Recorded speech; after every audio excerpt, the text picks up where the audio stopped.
So hello everybody. Today I'm going to speak about the Vrona oil spill. I brought it as a case study for conservation. If it's compassionate or not, you will judge at the end. Okay, so the story went like this, very short. In December 2014, a human error led to the spilling of about 5 million liters of crude oil into the Vrona Nature Reserve. The morning after, it looked like this, very beautiful, very pastorally. You can see the sky reflecting in the oil, in the black oil. Smelled awful, really gave headache to everybody that was around and to people in Aqaba and Eilat as well. It was totally awful. The area of Vrona is a savanna forest, like the landscape of Africa maybe, with a lot of gazelles walking around. And it's oil, and the whole nature reserve was full with oil. So what happened during that night, in order to stop the oil from dispersing, some tractors, bulldozers were working really hard that night and made 4 artificial pools. This is how it looks like. It's like a small lake of oil. This is from the ground, and this is from a drone. I don't think you can see, but there is a car over here, a Rashut car over here. It's really big, and it took four mini lakes like this in order to stop the oil from running. The major care that night was that except for the pollution of the area, was that to prevent it from running into Jordan, because then we will have an international incident, and we didn't want that to happen. And eventually, just few meters from the border, they managed to stop with the last pool. As well, artificial barriers were built. They just poured sand on it, and bulldozers created new roads. And during the whole, the first weeks after the oil spill, many works for evacuating and soaking the crude oil were done in the area. The IMPI just was managing it very. I don't know how they managed to do it. You see how such a mess. Like people soaking oil with their hands and with buckets and with trucks and even the sewage trucks came and the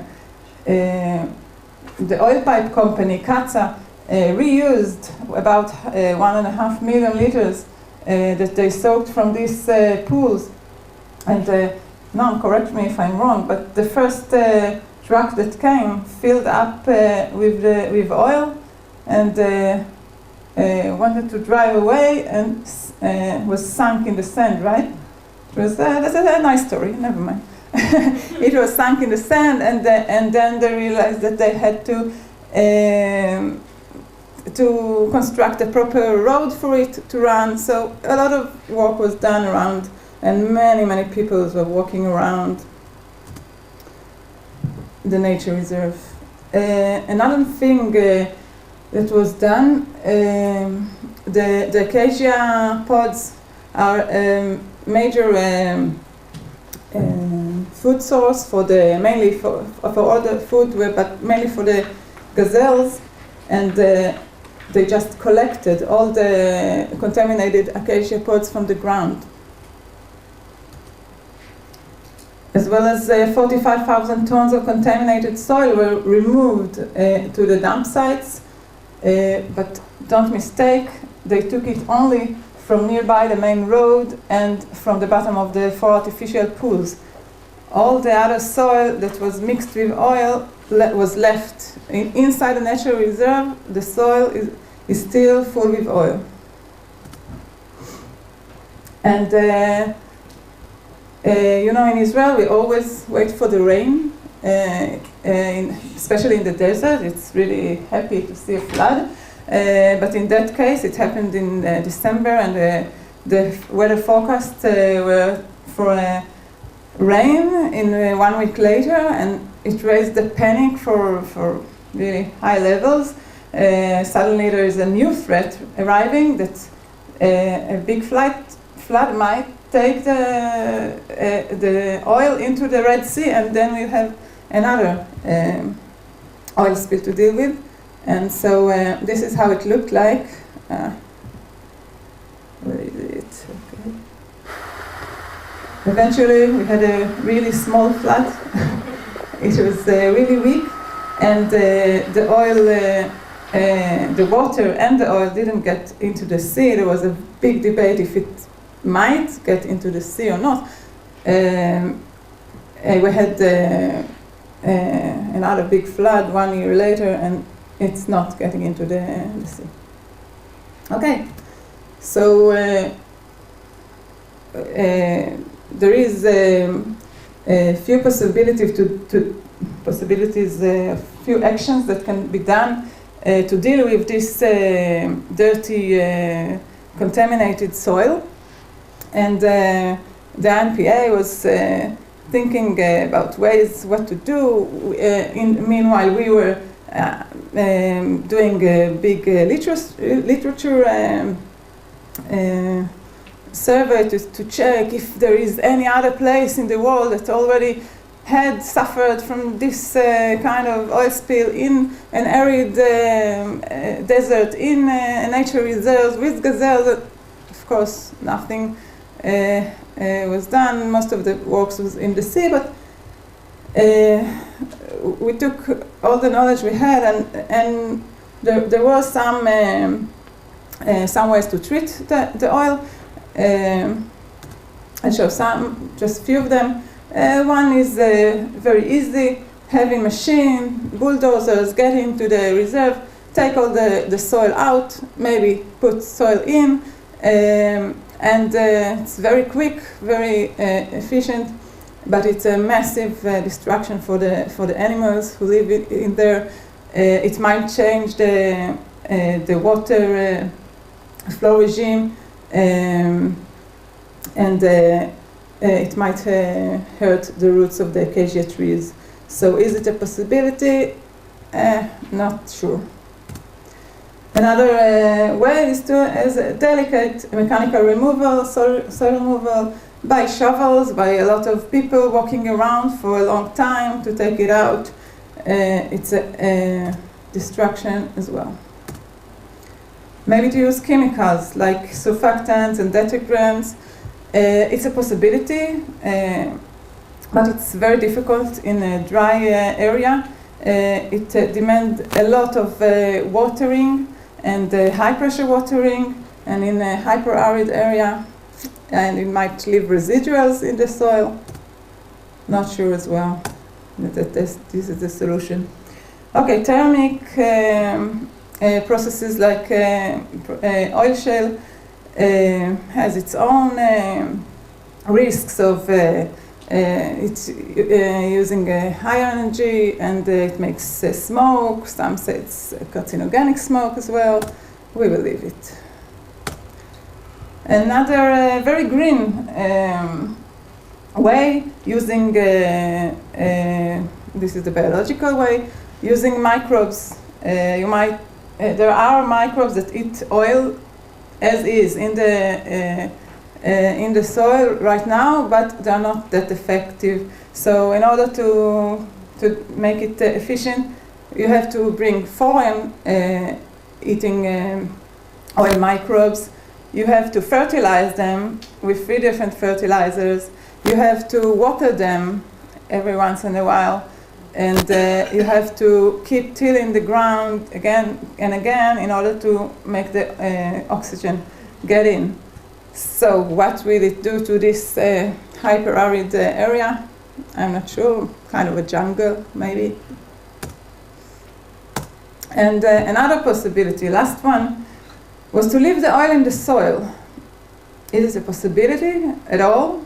I mean, it smells awful, it looks awful, it's toxic, it's in the middle of a nature reserve.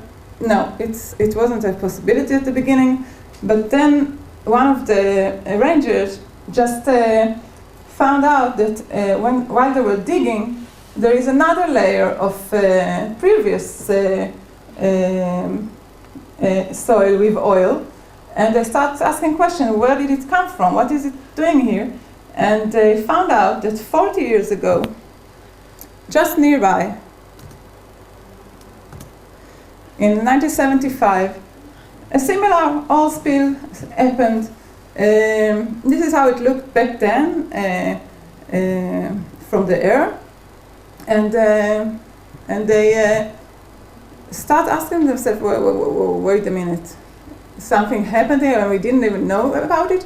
How come? So the answer is really simple. No internet back then, very small, tiny thing in the paper, and they thought, okay, let's try to understand what's going on there. And we see the red is the current oil spill and the yellow is the 75 oil spill. It's quite similar nearby, and maybe if nobody knew about it until today, maybe nothing really happened, and it's okay, we can leave it just like this. Oh no, 2 minutes. So a quick state decision was made in that month, giving 17.3 million shekels to the establishing of a Vrona Executive Committee for education, mainly in Elat city, for recovering injuring animals. This is how it with all the injured animals,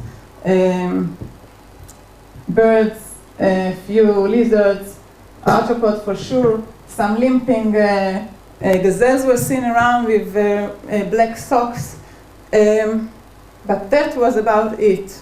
I mean, no mass death were seen,